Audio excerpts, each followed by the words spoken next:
Perhatikan perhitungan kasus yang sama untuk dua siklus. Artinya, pada akhir masa tahun ketiga, aset tersebut dibeli kembali.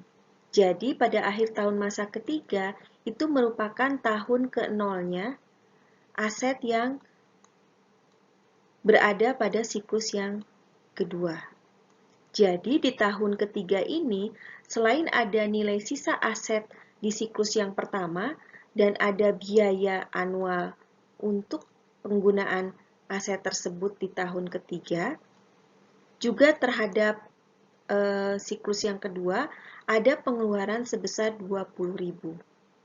Sehingga bisa kita hitung nilai annualnya sebagai berikut. Namun sebelum itu perhatikan untuk tahun yang ketiga kita bisa lakukan seperti ini, yaitu pembelian 20.000 ditambah nilai sisa dari aset yang berada pada siklus yang pertama sebesar 5.000 atau nilainya adalah negatif 15.000.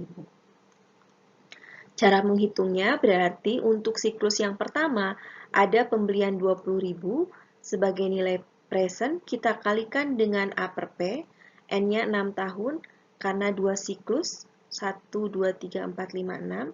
Lalu nilai 8.000, 8.000 ini ada sepanjang tahun selama 6 tahun, sifatnya annual, jadi tidak kita ganti nilainya atau tidak kita kalikan dengan faktor. Selanjutnya nilai 15.000 dikurangi 15.000 ini adalah nilai future di tahun ketiga terhadap P. Sehingga ini dikalikan dengan faktor P per F. N-nya 3 tahun.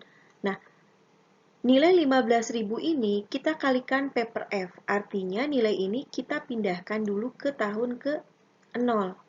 Selanjutnya kita kalikan dengan faktor A per P menjadi nilai A. Setelah berada di sini, nilai tersebut kita jadikan nilai anual, yaitu nilai yang ada pada tahun berikutnya selama 6 tahun. Sedangkan nilai 5.000 berada di tahun kelima, kita jadikan nilai A selama 6 tahun, atau dia berada pada nilai tahun ke-6, tahun kelima, tahun keempat, tahun ketiga, tahun kedua, dan tahun ke-1. Perhatikan nilai annual untuk dua siklus itu sama dengan nilai annual pada perhitungan satu siklus. Jika kita memiliki cash flow seperti ini, perhatikan pada dasarnya ini adalah cash flow yang sama yang terjadi selama 3 siklus. Pada saat kita mau menghitung nilai annual worth dari siklus-siklus ini, kita hanya perlu melakukan untuk siklus yang pertama saja. Tidak perlu kita menghitung nilai yang di tahun 4, 5, 6, 7, 8 ini sampai 12, kita pindahkan menjadi nilai present, lalu kita anualkan. Kita cukup menghitung annualnya dari satu siklus saja. Kenapa? Karena nilainya akan sama dengan satu siklus. Baik itu kita menghitung selama 2 siklus ataupun 3 siklus. Bagaimana pengambilan keputusan pada saat kita menggunakan annual worth analysis? Jika kita menggunakan annual worth analysis untuk satu alternatif, maka kita akan nyatakan proyek itu layak untuk dijalankan jika nilainya positif.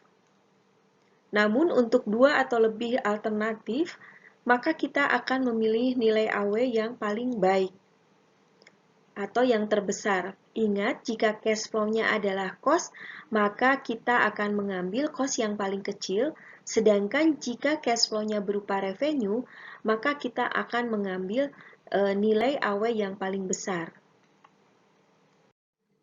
Penggunaan annual worth untuk multiple alternatif atau lebih dari satu alternatif, dan kita harus memilih satu alternatif atau sifatnya mutually eksklusif, maka kita tidak harus menggunakan LCM.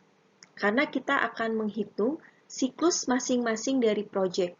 Nilainya sudah dalam annual, sehingga kita bisa langsung bandingkan. Sebagai contoh, sebuah perusahaan sedang mempertimbangkan 2 mesin.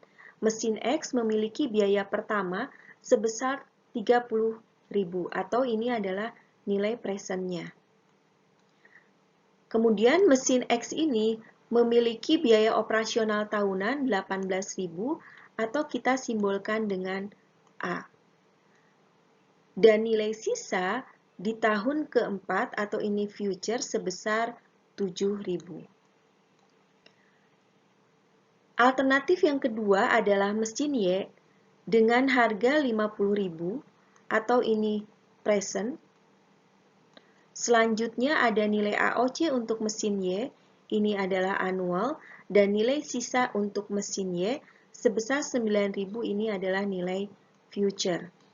Di sini kita lihat bahwa mesin X umurnya 4 tahun dan mesin Y umurnya 6 tahun. Jika kita menggunakan present worth dan future worth, maka umur LCM yang kita gunakan adalah 12 tahun, yaitu usia yang bisa digunakan atau dibagi dengan 4, jadi mesin X-nya 3 siklus, dan dibagi 6, sehingga mesinnya 2 siklus. Tetapi karena kita menggunakan annual worth, maka kita tidak perlu menggunakan konsep LCM tersebut.